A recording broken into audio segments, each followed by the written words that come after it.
नमस्कार, स्वागत है आपका इंडिया न्यूज के डिजिटल प्लेटफॉर्म पर और मैं हूं आपके साथ गुलिस्ता। राजस्थान में विधानसभा की तैयारियां तेज हो गई हैं और फैक्ट ऐसे हैं जो इस चुनाव को दिलचस्प बनाने वाले हैं। राजस्थान में पिछले 25 साल से सत्ता परिवर्तन का ट्रेंड रहा है। 1998 के बाद से हर 5 साल में बीजेपी और कांग्रेस की सरकारें आती जाती रही हैं। दूसरा फैक्ट ये है कि एससी और एसटी रिजर्व सीटों के आंकड़े बीजेपी के पक्ष में रहे हैं।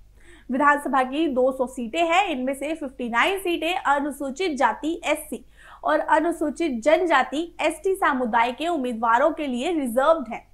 इन चुनाव में दोनों दलों की कोशिश इन समुदाय को अपने पाले में बनाए रखने की है। आपको बता दें कि राजस्थान में दोनों पार्टियां अक्सर राजपूत समुदाय को लुभाने की कोशिश करती आई हैं। इसके अलावा एससी और एसटी के लिए रिजर्व सीटों पर भी फोकस रखा गया है। 59 आरक्षित विधानसभा सीटों में से 34 एससी के लिए और 25 एसटी के लिए आरक्षित है।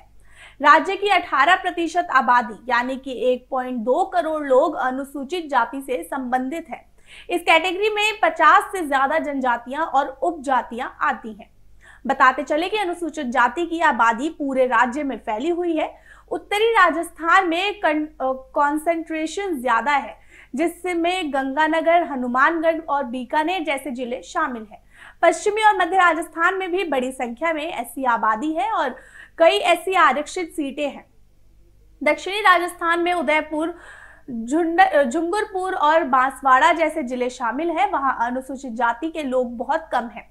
यहाँ की 35 विधानसभा सीटों में से सिर्फ 2 सीटें ही एससी के लिए आरक्षित है।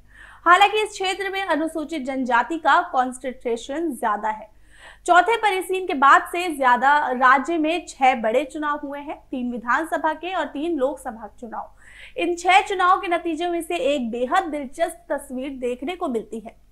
3 चुनाव में बीजेपी और कांग्रेस दोनों का दबदबा रहा। हालांकि 2009 के लोकसभा चुनाव के बाद सिर्फ एक बार कांग्रेस ने 2018 के विधानसभा चुनाव में बीजेपी को हराया, जबकि बीजेपी ने 2013 के विधानसभा चुनाव और 2014 और 19 के आम चुनाव में कांग्रेस से बेहतर प्रदर्शन किया।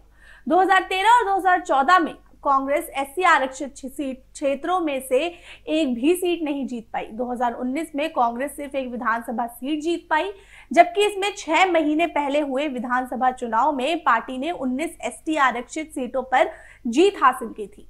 इन आरक्षित सीटों पर कांग्रेस ने सबसे बेहतर प्रदर्शन 2009 के लोकसभा चुनाव में किया।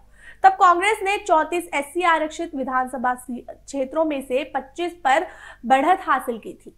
उस साल इन आरक्षित सीटों पर कांग्रेस को 46% वोट मिले थे। तो वहीं कई अन्य राज्यों की तरह बीजेपी राजस्थान में भी एससी आरक्षित सीटों पर ज्यादा वोट जुटाने में सफल रही है। 2008 के बाद बीजेपी को इन सीटों पर हर चुनाव में कम से कम 35% वोट मिले हैं।